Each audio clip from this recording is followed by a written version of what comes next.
Hello, Steve White, Steve Arts 89. I hate my neighbours. I did a couple of videos a year or so ago because I was having some real problems with a couple of neighbours.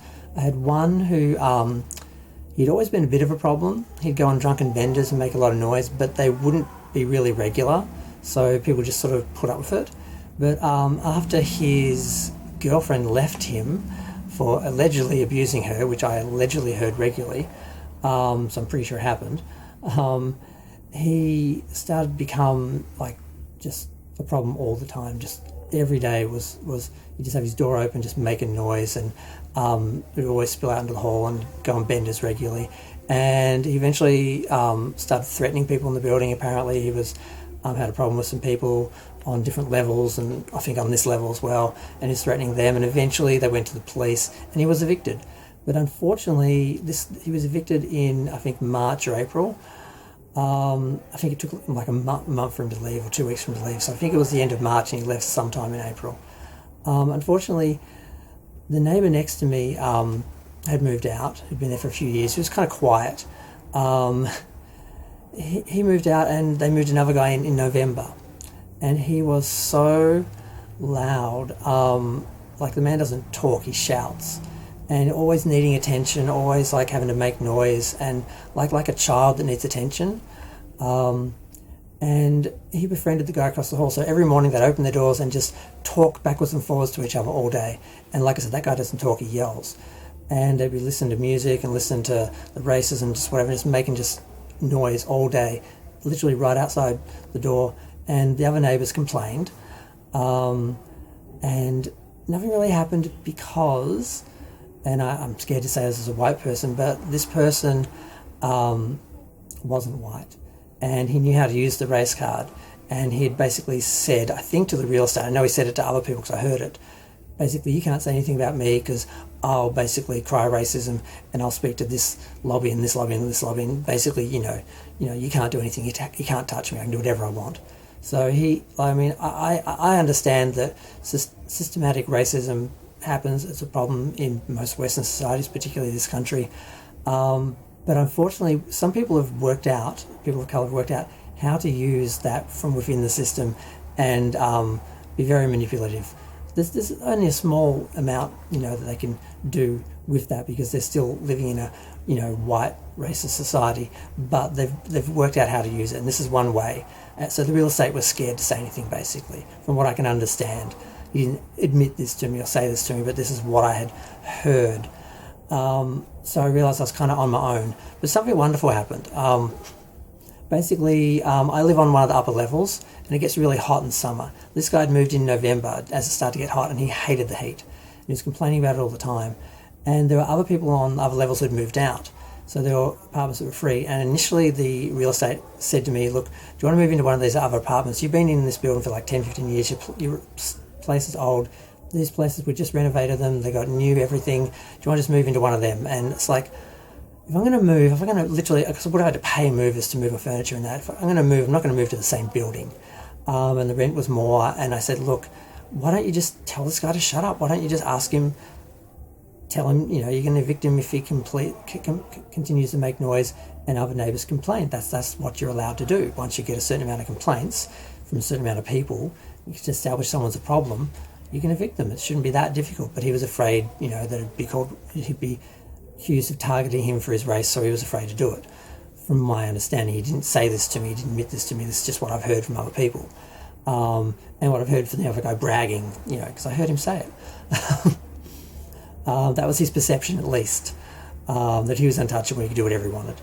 But unfortunately for me, like I said, it was hot up here and there were rooms on the other levels available, so the other guy moved. I don't know if he asked the real estate or if the real estate suggested it, but he moved the guy from next door to me to the bottom level.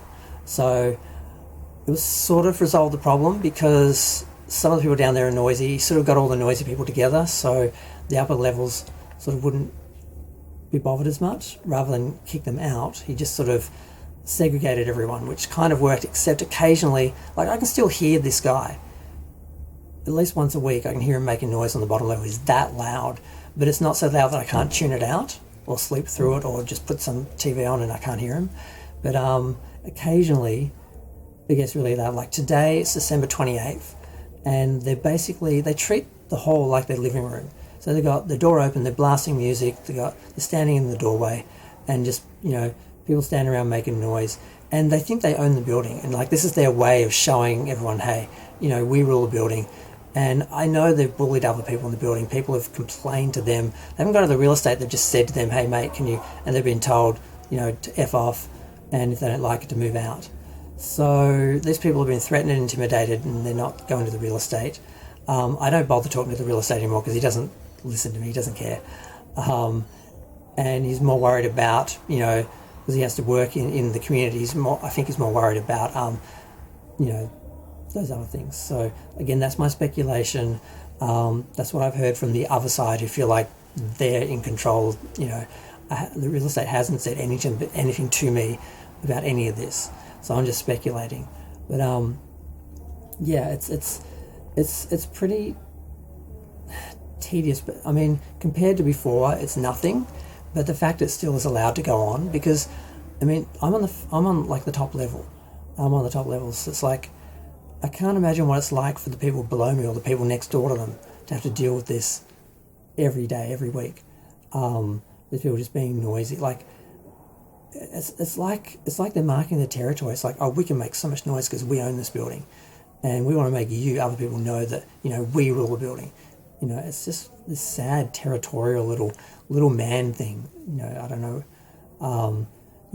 Which is sort of maintained with the race card. It's just really sad. This guy's really sad.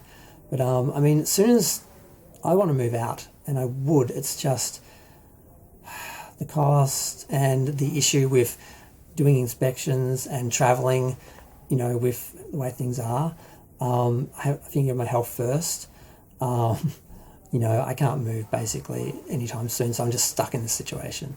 But long term, I will move. I won't have to deal with these people. But short term, I shouldn't have to, because the real estate should be able to say to them, you can't disrupt the other people in the building. There's basic standards. You have to live by them. We all do. It protects you as well as them.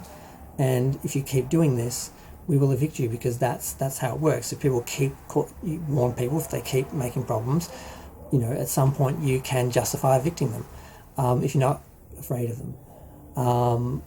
So yeah. I just needed to have a bit of YouTube therapy, a little bit of a bitch, and also I don't think I actually finished off the story. I'd done a couple of videos about what was happening with the other tenants, and when the other guy got evicted, I just sort of ended it there, and I didn't go into the fact that now, once he got evicted, the guy next door was like, well, my friend got evicted by you, someone on this level complained. I know other people have been complaining, so I'm going to make as much noise as possible just to show you that I'm the boss and you can't get rid of me. So this went on with this guy just deliberately just in the hall making as much noise as possible every day for a couple of months before he moved to the bottom level, which he only did because it benefited him. Although the funny thing is, he just lived through the hottest months upstairs and then moved downstairs for winter, which is the coldest level. So he got the worst of summer and the worst of winter. It's starting to pay off now because it's summer and it's not as hot downstairs. But yeah, I really hate this guy. I've lived here for 15 years, and until this guy moved in, I mean, the other guy had issues, but he wasn't really consistent. And it was a short period of time that he was going crazy. But this other guy, from the day he moved in, every day has just been a noise issue. And we appear to be stuck with him because he knows how to play the race card, and I think the real estate, he knows that game. He's probably had it played on him a few times with having to evict people. He knows, unless they're actually threatening people, and there's because I think someone videoed this guy threatening someone, so that's why, and they went to the police, and that's why he got evicted. But this other guy, it doesn't look like it's going to happen, so I'm going to have to move. I've been here for 15 years, and I'm going to have to move because of this guy. But in the meantime, I'm kind of stuck because, it's just too complicated health-wise to sort of contemplate going around on inspections, which could take months to find the right place, and then dealing with the movers who, of course, my freedom, they won't wear masks or anything, so I have to wait and put up with it for a bit longer, and it's really stressful. Not always stressful, though. Sometimes, they're not a problem, but, they are regularly, and no one will do anything about it, and that's the worst part. You just sort of know you can't do anything. And it's a power thing with them, and they know it, and they're playing it. And obviously, they feel weak in other parts of their lives, and this is one little area where they can sort of own this little mountain and make other people see, it's just really sad. But I'm going to go. I've been talking for 10 minutes. I was not expecting to do a video this long, but I kind of did 2 videos, sort of like what happened before and what's happening now. And I feel better. YouTube therapy helps, just talking about stuff. It doesn't matter who listens. It just helps to get it out and, verbalize it and articulate it. And I'm just waffling on. I'm going to go. Feel free to share, like, comment, subscribe. Let me know what you think. Thanks. Bye.